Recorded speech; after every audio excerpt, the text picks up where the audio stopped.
I am a Kenyan girl. I come from 2 different tribes within the country of Kenya, and it's an honor to come over and serve in the brand that has helped so many of us become who we are and needs to be there for those that are coming after us. I'm one of 6 children, a child of Jamaican immigrants, and it's truly an honor to work for a brand that I grew up reading. My name is Carolina Wanga. My name is Pauline Malcolm. And this is a Storyteller Spotlight.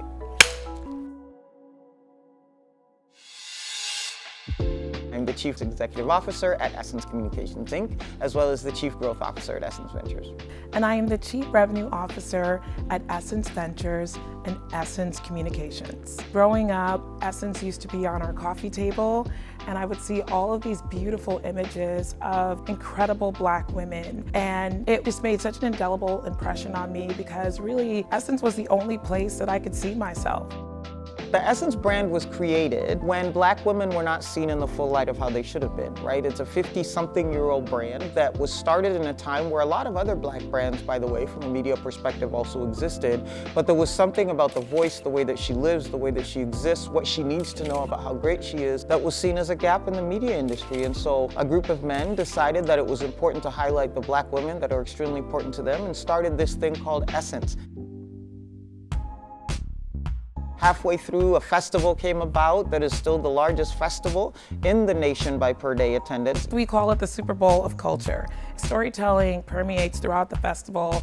We have a filmmaker series and festival that actually the Walt Disney Company will be sponsoring, telling the stories of our beauty, telling the stories of our wellness through business. It all kind of is holistically woven into the fabric of our festival through all the different programming that we have. We have panel discussions. Music is a big part of the storytelling that we do with our nightly concerts. And there's something for everyone to see themselves. And that's really what's so important about storytelling, is seeing yourself in the stories. Here's what's super true about the Black diaspora, right? We know what the transatlantic slave trade did to take us away from the continent and around the world. The saddest part of it is people forget that we were a whole community before that moment. We've always been a verbal, a visual storytelling culture, even before those moments. And we still have our mouths, we still have our minds, we still have our hands, we still have our art. We still have all of the things necessary to codify Black global diasporic culture in the way it's always been done. And so we're gonna play our part. Reconnecting the African diaspora is to reconnect the power that is who we are. Our culture, how we influence the world, what we are capable of, has not gone away. It has been dissected. What we're excited to do is bring it together, remind it how great it is, tell the story of before we were enslaved and colonized, and return people back to the greatness that was what they were and what the greatness of this future is going to be. We've got some exciting stuff. We've got somebody like Nicki Minaj performing, but we've also got somebody I'm super excited about, Mickey Guyton, which is a part of also identifying that the Black woman is not a monolith, right? She's a lot of different things, and all of her deserves to exist, right? But then we got icons like Janet Jackson. That's just a bucket list thing where I'm like, Miss Janet, can I just touch the hem of your garment? And then we've got New Edition, which if you don't have anything going on in your life that is choreography, I suggest you start watching YouTube and get trained, because when you're at a New Edition concert, you have to have at least one step that you know how to do when they get on that stage. But then the funniest thing is that Brother Kevin Hart is coming and giving us some joy in his comedy and what he delivers. We've got over 20 events that are happening throughout the day and in other places that are also to deliver on the other parts of what we do. We've got things like Wellness House that we're bringing back. We've got things like the Global Black Economic Forum that is focused on ensuring that economic inclusion is a human right and that we are doing our work to make sure that the Black wealth story continues to get better.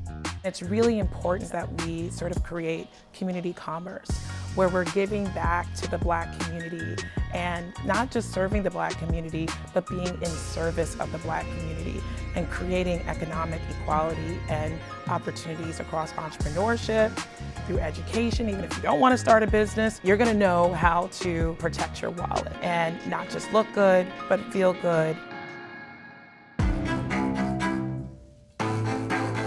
I think representation is so incredibly important in seeing yourself in leadership. When you see someone else, you know that you can achieve it. Being a mom of 2 young Black girls, 4 and 7, I hope that I am someone that they can look up to. That's what I strive for every day. Hopefully when young girls see this, they know that anything is possible. I grew up reading Essence, and to work for Essence is really a full circle moment and a dream come true. The Essence brand continues to expand what its mission is now, which is to continue to help the world understand that the Black woman is CEO of home, culture, and community. And when you are engaged with her, you are activating, through the conductor of community, the greatness of Blackness. And we will continue to do that for the next 50 years.